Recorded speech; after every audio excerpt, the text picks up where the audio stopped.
The president is signing an executive order today to increase tariffs on steel and aluminum to 50%. This is being promoted as a big step to protect American factories and workers. The idea is to bring back jobs and keep the U.S. strong. But behind the speeches and promises, there is a risk this move could hurt local communities, businesses, and global trade. Meanwhile, Canada is quietly benefiting. In early 2025, the president posted on Truth Social announcing a 50% tariff on imported aluminum and steel. This is an increase from the previous 25% tariff, and before that, a 10% tariff in 2018. The goal is to protect American industries, secure national security, and revive manufacturing jobs. In a speech in Pennsylvania, the president promised that aluminum jobs would come back stronger than ever. But the reality was more complicated. The new tariff targeted countries like Canada, which supplies nearly 60% of U.S. aluminum imports. The administration said cheap foreign aluminum was a threat to national security, especially for industries like aerospace and defense. By making imported aluminum more expensive, they hoped U.S. companies would restart their factories and hire more American workers. But producing aluminum in the U.S. is very costly.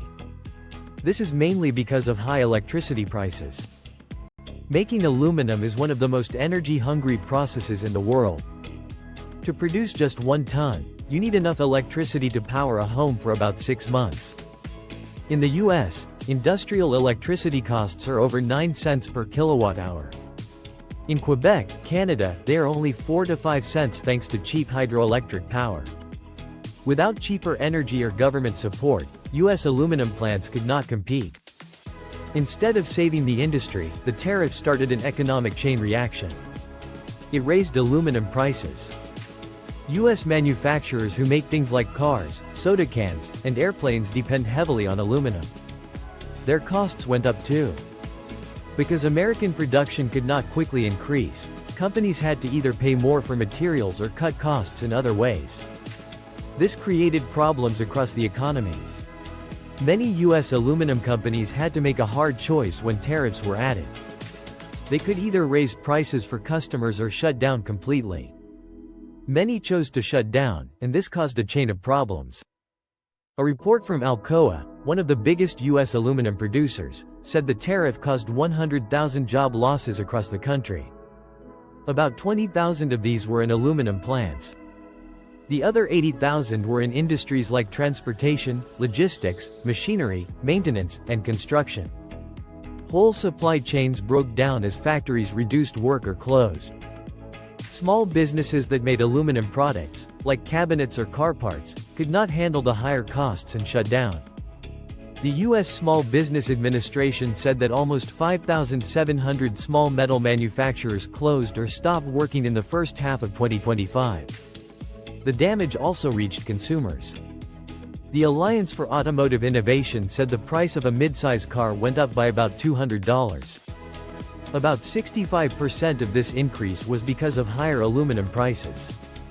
A 2024 Ford F-150 that cost $38,000 rose to $41,000 in 2025, without any big upgrades. Appliances like fridges and washing machines also became more expensive. Some companies even stopped making cheaper versions. A Nielsen survey found that 58% of Americans over 50 delayed or canceled buying appliances because of high prices and fewer choices. Even simple things like soda cans and food packaging became more costly. This made family budgets tighter. Meanwhile, Canada quietly took advantage of the situation.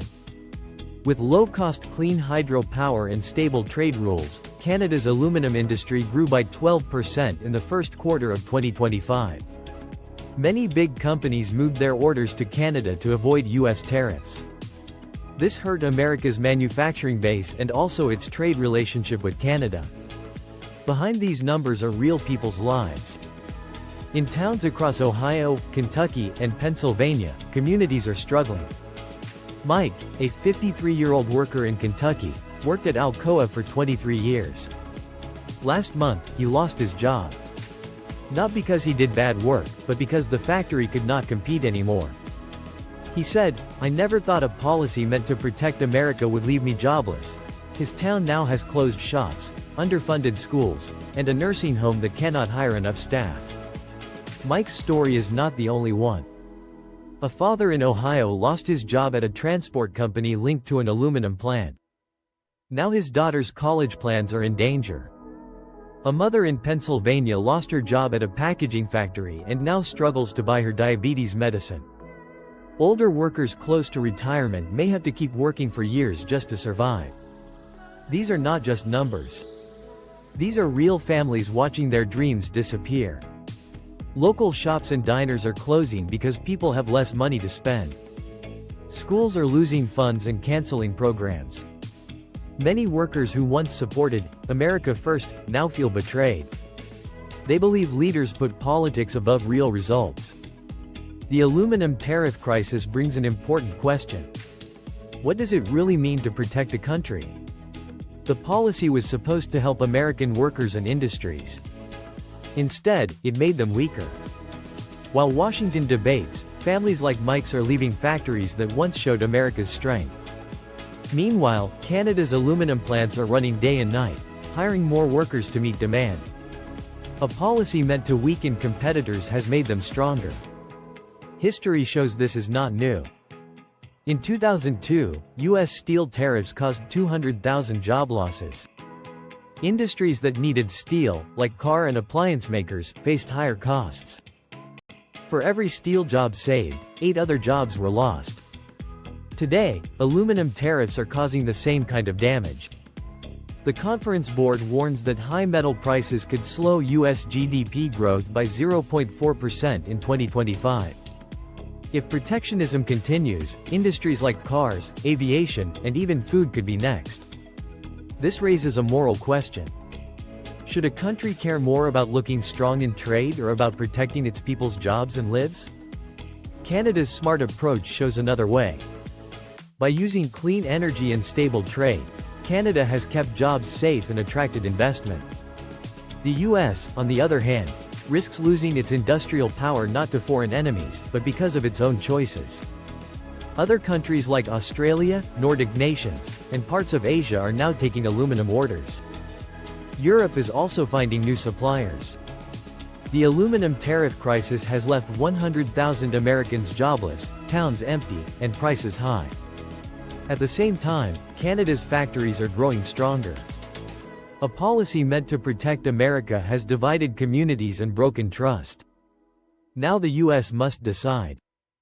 Will it invest in its workers and industries, or let America First become just empty words?